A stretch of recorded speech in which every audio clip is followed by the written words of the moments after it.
এই ভিডিওতে আমরা এসএসসি সিজিএল পরীক্ষাতে আসা সময় দূরত্ব সংক্রান্ত একটি গুরুত্বপূর্ণ সমস্যার সমাধান করব। এখানে বলা হয়েছে একজন কৃষক 9 ঘন্টায় 61 কিমি পথ যায়। সে কিছু পথ 4 কিমি প্রতি ঘন্টা বেগে হেঁটে যায়, বাকি পথ 9 কিমি প্রতি ঘন্টা বেগে সাইকেলে যায়। সে কত কিমি পথ হেঁটে গিয়েছিল তা নির্ণয় করতে বলা হয়েছে। আমি ধরে নিচ্ছি যে এই পথের পরিমাণটা এক্স কিমি। তাহলে এক্স কিমি হেঁটে যেতে গেলে সময় লাগবে এক্স বাই 4 এত ঘন্টা।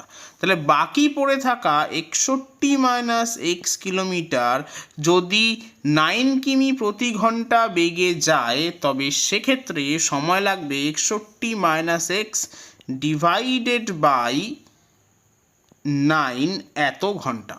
এখন এই দুটো সময়ের সমষ্টি হবে অবশ্যই মোট যে সময় দেওয়া আছে 9 ঘন্টা এর সঙ্গে। সলভ করে এক্স এর মান বার করব, যা আসবে তাই হবে আমার উত্তর। তাহলে লসাগু আসছে আমার 36। তাহলে এখান থেকে আমি পাচ্ছি 9x প্লাস 244 মাইনাস 4x সমান সমান 9।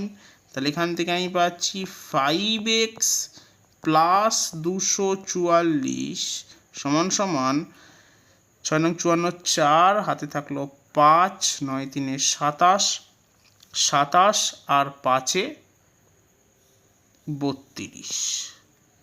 তাহলে এখান থেকে আমি পাচ্ছি যে 5x সমান সমান 324 বিয়োগ 244, তার মানে 80।